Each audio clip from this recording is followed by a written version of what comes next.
Welcome to మీటి news. నేను ప్రసాద్. కేరళలో కాంగ్రెస్ ప్రభుత్వం ఏర్పడడానికి కాంగ్రెస్ నాయకులు కూడా పెద్ద ఎత్తున కూడా అక్కడ ప్రచారం చేశారు. అభివృద్ధి జరగలేదు అన్నట్టుగా వాళ్ళు ఆ ప్రజల్లోకి తీసుకెళ్లే ప్రయత్నం చేశారు. కమ్యూనిస్టు చేతిలో ఉన్నటువంటి అక్కడ ఆ ప్రభుత్వాన్ని ఫస్ట్ టైం గా కాంగ్రెస్ ప్రభుత్వం ఏర్పడడానికి బలంగా పనిచేశారు కాంగ్రెస్ నాయకులు.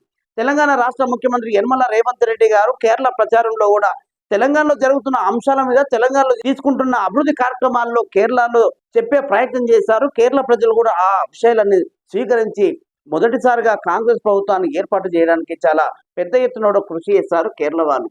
అలాంటి ఆలోచన విధానంతో వెస్ట్ బెంగాల్లో గతంలో 2 సీట్లకే పరిమితమైనటువంటి భారతీయ జనతా పార్టీ నాయకులు 200 పైచిలకు సీట్లకు ఈ రోజు మెజార్టీ గెలిపించుకున్నారు. భారతీయ జనతా పార్టీ తీసుకున్నటువంటి ఆలోచన ఎలాగైనా సరే వెస్ట్ బెంగాల్లో బీజేపీని ఏర్పాటు చేసుకోవాలి, బీజేపీ ప్రభుత్వాన్ని ఏర్పాటు చేసుకోవాలనే ఆలోచనతోని ఈరోజు వెస్ట్ బెంగాల్లో భారతీయ జనతా పార్టీ ప్రభుత్వాన్ని ఏర్పాటు చేసుకున్నారు.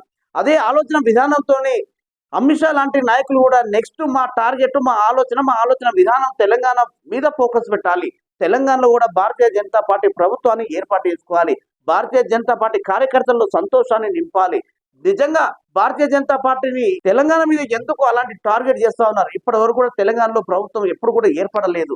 దాదాపుగా ఎమ్మెల్యేలు, ఎంపీలు కేవలం అక్కడ కొన్ని సీట్లకే పరిమితమైనప్పటికీ ఇప్పుడు వాళ్ళు ఏకంగా భారతీయ జనతా పార్టీ పెద్ద నాయకులు, బడా నాయకులు, అమిత్ షా లాంటి నాయకులు తెలంగాణని టార్గెట్ చేస్తూ ఆ ఫోకస్ తెలంగాణకు షిఫ్ట్ చేశారు.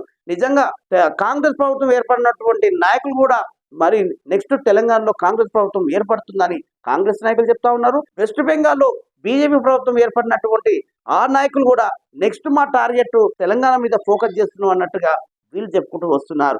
చూడాలి తెలంగాణ అంటే కేరళలో, వెస్ట్ బెంగాల్లో జరిగినటువంటి రాజకీయ అంశాలు తెలంగాణలో ఎంతవరకు తీసుకెళ్తుంది, తెలంగాణ ప్రజలు దేనికి మద్దతు ఇస్తారు, ఎలాంటి నాయకులకు వారు ఓట్లేసి ఆశీర్వదిస్తారో చూడాలి.